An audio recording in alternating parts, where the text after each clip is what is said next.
Hello, welcome to Tailoring Your Trajectory. I'm Lucy and I'm joined by my fabulous friend and co host, Charlotte. Today, we are going to be continuing on the theme of setting yourself up for success. And today, we're going to be diving in to sponsorship. So, today, what we want you to get out of this episode is what sponsoring is, how to identify who your sponsor is, and how you are attracting sponsors as well. So, Charlotte, with all of that in mind, what would you say are the main traits of a good old sponsor? So there are two. They advocate for you when you're not in the room. And then the second one is they defend you when you're not in the room. And that's really important because that essentially is the role of a sponsor. There's nothing more to it. It's probably worth mentioning at this point, there are two types of sponsors. And what we're going to be talking about today is going to be specifically around informal sponsoring. So I have worked in a business where they have a formal sponsor program, which is where someone senior is assigned to you. They're not your manager and they're supposed to sponsor you around the business. It's unlikely that you've got any pre-existing relationship with them, and it's usually through some very sort of formalized program. What we're going to be talking about today in terms of sponsoring is those informal sponsors. So this is usually somebody that's more senior to you and that they choose to sponsor you of their own accord and free will. But it is likely that you have a pre-existing relationship with them. And I think that's just really important to note. Can I ask a question? Please. Can you give us an example of what you mean by someone that's more senior and just an example of a time when, or just a generic example of kind of a sponsor action activity? Sure. So I had a few years ago somebody who was a project sponsor for a project that I was working on. Didn't have anything to do with him in the day-to-day. He happened to own that particular customer account and was in a space that he worked in. He clearly liked my style and approach of how I did things. He then later had a vacancy to fill in his team and one day said to me in the lift, "Have you seen this role?" And I said, "Oh, yeah." And he was like, "I suggest that you apply for it." And I was like, okay. And the reason I know that he was my sponsor is because whilst the role was advertised internally, he didn't really have that conversation with anybody else. And he was advocating that I came out of one team and went into this, but he was telling me that I should do it and that he's recommended that I should apply for it. Okay. One great example. So recently I had somebody that I was working with, just kind of on a one-to-one mentoring, and then he then recommended me to somebody else, which is for my consulting, basically to a recruitment firm, to basically, if there's any roles going there, Lucy's your girl, because is that sponsoring? Yeah, absolutely. Okay. Because he's advocating for you. Yeah. And that's the key thing. So obviously we've both given very positive examples of advocating. Yes. A sort of more made up example of the defending part is, you know, when you're in where somebody's discussing maybe something you're working on and they're like, "Lucy's not pulling her weight and I don't know, you know, this is not good enough, da, da, da, da, da." And then this person who's not your manager, not really anything to do with your day-to-day, is like, "Hold on a second, I've worked with Lucy before, she's great, there must be something up because usually she works in this way." That's another example of how somebody is sponsoring you. That's great. Okay. So how do you go about identifying who that person is? Well, believe it or not, usually they're not your line manager. Now, some of us have amazing line managers and they also sponsor you and they advocate for you in a room, say, "Oh, my member of my team, she'd be great at this, XYZ." But the more and more I read and the more people that come to me for a mentoring or just general career advice, I'm hearing people saying, I'm not getting anything from my line manager. This is where you need more players on your team. This is where a sponsor comes in. So as I say, typically they're not, but they could be. They usually will want to include you in their professional network. So they might say, oh, Lucy, you're interested in XYZ? And you go, yes, I am. And then they say, let me introduce you to this person. Yeah. I know them through this because I think they'll help you with the thing that you want to achieve. Like broadening your network. Your network is your network and it's precious to you. And you don't want to introduce somebody to that you think is not going to reply, is not going to, appreciate it. So if somebody offers to introduce you to somebody externally or even more broadly in a workplace, that's often an indicator that they've thought, you know what, I want to help Lucy out with something.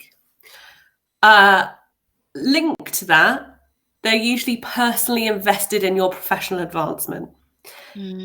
By which I mean, I use the example of the project sponsor. They were like, this person could do what I need them to do. I like the way that they work. How can I work more with that person? Or how can I introduce them to this person? I think I want to retain them in the business. And I don't think their line manager's necessarily doing the right things to retain them in the business. Those are other examples of how you might identify somebody who's like, just giving you their time. Even if somebody just says, would you like to go for a coffee and a chat, and they're asking you questions about, what you're working on and like just general interest in you. Usually those people are sponsoring you behind closed doors. And then lastly, they advocate and defend for you. And they do that behind closed doors. Now, if it's behind closed doors, you must be like, Charlotte, how on earth would I identify that? Well, usually because there'll be an action that might come out of them doing that. So once they've advocated for you behind closed doors, they might come up to you and be like, Lucy, I've put you forward for a speaking gig. Can I assume that that's okay with you? Yes. And you must be like, hold on a second. Where has this come from? That's because they probably come up with that suggestion and that person has said, another person in the meeting said, can you go and have a conversation with Lucy? Or that there's going to be a meeting about your project or something you're doing in your world in service management and it's not been going so well and you're not invited to that meeting and you're like, oh God, this is all going to come back on me. And then they probably come out of the meeting and they say, nothing to worry about, I'm going to do this, or this person's going to help you with this. That indicates they've defended you in some way, shape or form.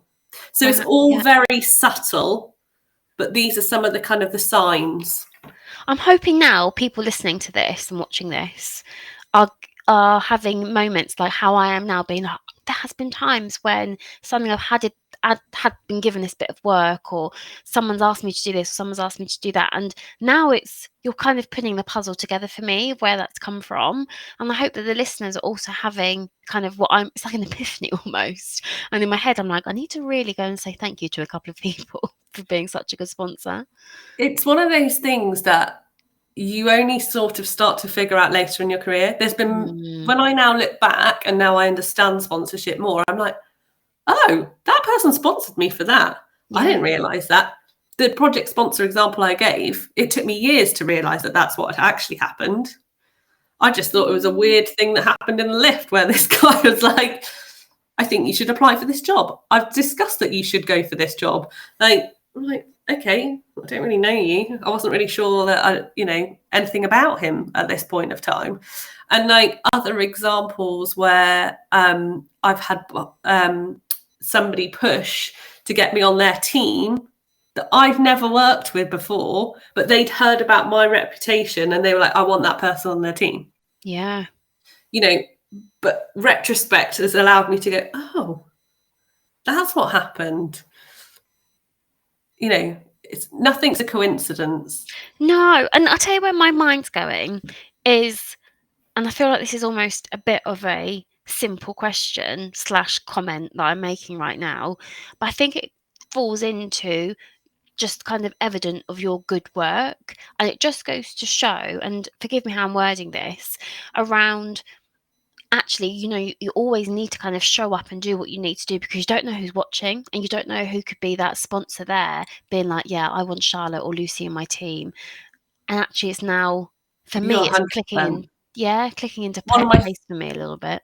one of my favourite quotes about sponsorship is from a lady called Alison Zimmerman, and she literally said, "Sponsorship, it's not who you know, but who knows you." Mm, And that comes back to what you just said about perception and, a little bit around self-awareness, that, you never know who you're watching.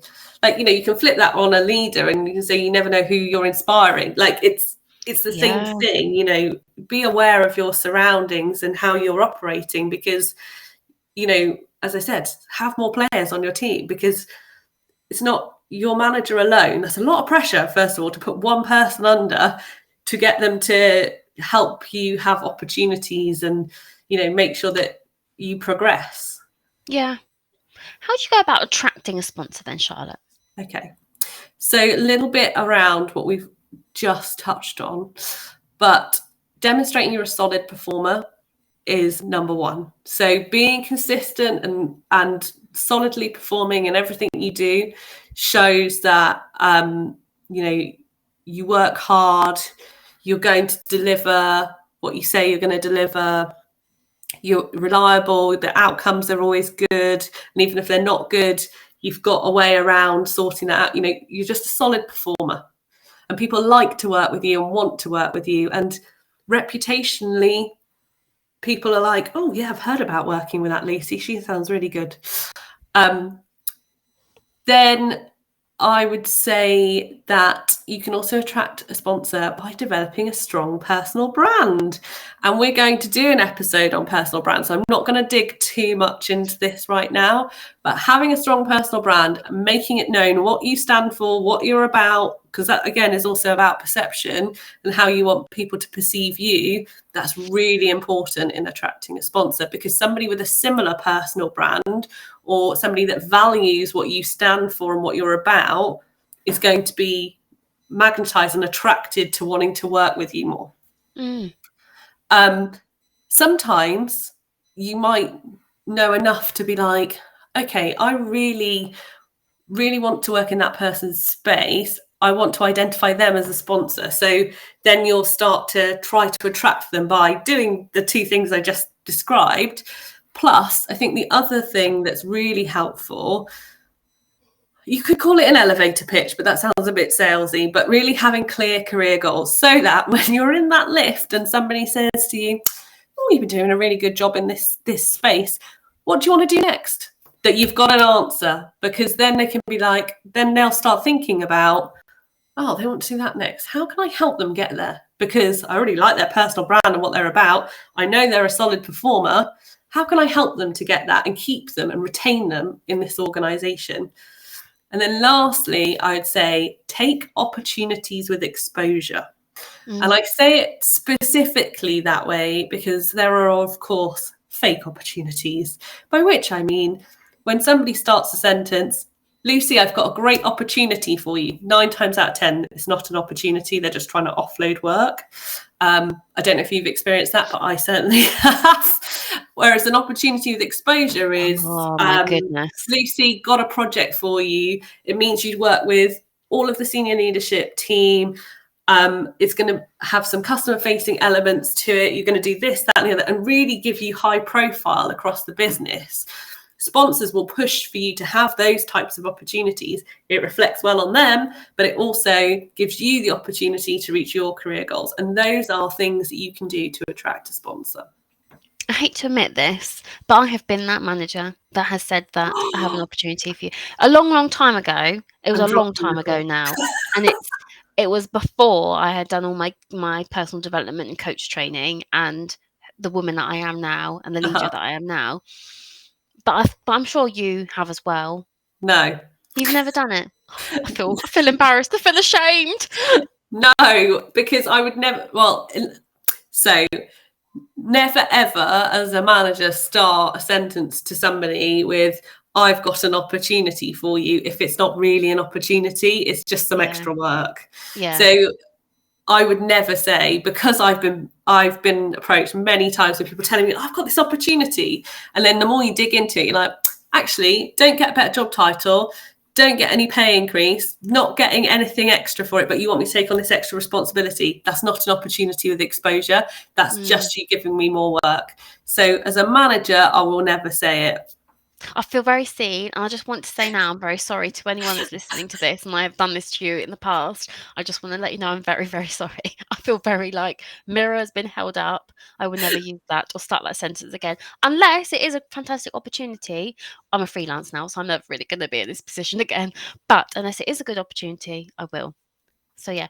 Um, Charlotte, another question I had for you, Go just on. moving away from my faux pas there quickly. um, We should have discussed this beforehand. I know. Understanding, kind of looking at what we've been doing, you've kind of really helped us understand what kind of informal sponsorship Mhm. is. But what's the difference in the sense that what would formal look like? Not like anything I've really described. Okay. Formal sponsorship is a program that sometimes is called mentorship, sometimes is called Right. coach, sometimes it's called sponsor, and it's very oh gosh, what's the word I'm looking for? Forced. Right. It's Yeah. we've recognised you as a future leader, and we want to give you a sponsor from the senior leadership team, Right. and it's just a word that's used to have somebody else that's like Yeah. going to represent you, but you don't have a pre-existing relationship. The thing about an informal sponsor is you've usually done some sort of work for them or their team, Yeah. or have met them in some way, shape or form, whereas the other, it's really contrived. That was the word I was looking for, and forced. And Lucy, you're now going to be Charlotte's sponsor, and we'll be like, hello, and sit down, have a meeting. I'm like doing a shaking hands thing. Yeah. And you'll say, hello, I'm your sponsor. And then the person's a bit like, okay, but really they're probably a mentor, but you get lots of businesses say, and you'll get a formal sponsor. And it's just, for me, it's not the same thing at all. Yeah. Okay. Thank you for explaining that. Just because I wondered if the other listeners might have been thinking the same as well, just the kind of difference. And actually, now you've said that, everything you've said today around kind of informal sponsorship, I think that even sharing some of our stories, I hope other people are going, oh my goodness, someone has been informally sponsoring me. And then actually I have been in situations Yeah. before where I've been suddenly luckily I was given a consultant to work with many, many moons ago. Oh, here's a consultant. This consultant's gonna kind of mentor and coach you and blah blah blah. Um, Forced almost, but luckily, me being me, I co-create great relationships. I was able to build this great relationship with this person, but I'm sure other people have been in those situations that you're saying there, where it's been forced and it's been like, Yeah. great, I now got this C-suite person or head of person. Now what? What does that mean? So thank you for explaining that. No, it's fine. I think the reality is businesses don't really know what to call that person they're giving to that person. So Yeah, they use mentor, they use sponsor, but really in the guise of sponsorship we're talking about, it's about what they do without really necessarily engaging you. It's the relationship is driven by them. It's not driven yeah, by you. There's nothing yeah, you can do other than being quintessentially you and being your brand and what you stand for, and being that solid performer and having clear goals about what you want to achieve and drawing people to your orbit. I guess I think one of the other things I will say as well, and why I think this is important from a setting yourself up for success perspective, is quite a few years ago, and so there probably is more recent data out there, but I still think it's an important piece of information. PayScale mm, did a piece of research, and they said that those who have a sponsor are paid 11.6% more than those who don't. wow, And the reason I wanted to mention that is, now I've reflected back and looked at all the times I'm like, oh yeah, that person's sponsoring, that person's sponsoring me. Actually, for me, there's a correlation between when I've had a pay rise where in those situations, and it's not always true, but there's definitely been linkages for me. The more sad and slightly perhaps less surprising part of this stat is that actually for men the sponsorship premium is even higher, so it's actually 12.3% compared to women at 10.2. Yeah, I'll say no more. I'll say yeah, I'll say no more. But I think generally, regardless of the gender point to this, Yeah, it's great. 11.6%. Yeah, that's fantastic. And actually, now you're saying that, it kind of makes sense for some of the promotions that I've had in my earlier career. It feeds into kind of exactly what you're saying there. Yeah, and I think it's because it's not always down to your line manager. Your line manager, who might be an amazing line manager, but saying you should be paying Lucy more, we should be, increasing her salary or giving her a bonus or giving her extra equity or whatever it is. Mm, They will usually not be the only decision maker in that. So yeah, when you ask for a pay rise, if you've ever asked for a pay rise, usually your manager won't be able to give you an answer there and then, because usually they're not the final decision maker. So it's really important that you broaden your network in terms of having those sponsors in more senior positions. yeah. Charlotte, is there anything I've not asked you about sponsorship? I don't think so. No, I not from my perspective, but I'm conscious I've done a lot of the talking on this. So Lucy, is there anything you want to share about your experiences of being sponsored? I think I've covered some of the examples throughout the conversation. And I think the more you and I talk about sponsorship, the more I realise how lucky I've been in regards to having people fight my corner and put me forward. And where I was previously, before I decided to go freelancing and run my own business, I had somebody who I hadn't really ever worked with before, but knew me by just some of the stuff I had done, Yeah, what people had said about me, and I ended up with a fantastic opportunity to do a fantastic piece of work, if I do say so myself, which then went up to C-suite level and then was used in um, some kind of real big business oh, that's transformational fantastic. decisions on some work that I'd done. But I'd never have got that opportunity to even do this piece of work if this chap had never gone, Lucy Grimwade, she's the girl, she's got the knowledge, she'll do that, and put me in front of these amazing kind of Yeah, stakeholders. And also, I've also, just from stuff that I do and how I am and how I approach stuff, even just kind of smaller opportunities, which might be big to some others, small to others, all relevant. all relevant.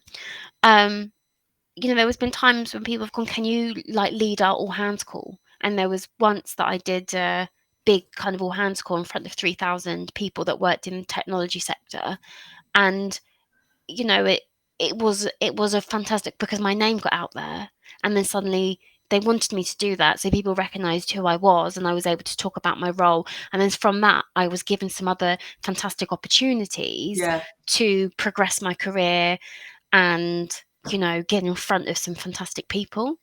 But that's a great example of an opportunity with exposure, doing the all Yeah, hands call. Um, when you have to do all hands calls all the time, you probably, I can say from previous experience, don't feel strongly as you do. But I think in your case, in the example you've given, that's a perfect example of an opportunity with exposure. yeah, 3,000 people that not all of them would have known who you were before, and now yeah. it's led you on to bigger and better things. Considering the size of the business as well, you would never they were quarterly, and they wanted someone to host it, and I hosted it, and I got to talk about some stuff as well. And yeah, exactly what you're saying there. And that's why I said kind of it's all relevant, because some people like yourself, Charlotte, who probably has to do one like all the time in the jobs that you've done. But for me at that specific time, I was like, this is really good for me. Yeah. But I think also opportunities with exposure, as you've said, come in all forms of shapes and sizes. Like, Yeah. I think about another example of somebody that sponsored me. I at the time took a job for external reasons that was a little bit more junior to what I would usually do, which was just a contract piece. And I recognised, because I'd done the work to understand what a sponsor was, that there was somebody that was not my direct manager, but I worked with very closely, that was part of the leadership team that was sponsoring me. And then I got given an opportunity to do something that was not in my job role. It wasn't a huge, like, big thing that sort of was associated to it, but I recognized that, he was really sort of like banging my drum, because he could see that I was, more than capable of taking on something else. So, and I'm grateful for that. And I'm grateful for all those opportunities. And I think typically your opportunities with exposure do come from those people that are informally sponsoring you, whether you like it or not, and I love to informally sponsor people, and there's people I've worked with that have been like, oh, I'm not sure I can do this. I was like, yeah, you can. I'll put you forward for it. Away you go. And they're like, oh my God. Like a good example is one guy I was doing like a values interview with for somebody that was interviewing for the company that we're working in. Anyway, he did such a good job of being passionate and articulating what our business was about. And I was like, and he was talking about his role within the business. At the time, I used to look after internal comms, and I said to him, I think you should come and do a lunch and learn. I was like, your passion's great. And he's like, oh, I don't know. And then I basically slacked him and said, I put you down for a lunch and learn. It's on this day. And he did it, and it was fantastic. And we had like 30, 40 people turn up for it and got great response. So, it's also, I hope this episode is also helpful for people to think about how they can be a sponsor to people that aren't their direct reports. I would never have met this person, well, not never, because it was a smaller business, but I would have had very little to do with this person if I hadn't have happened to have been doing like a values interview thing with him. Yeah. Interviewing somebody else. So, yeah.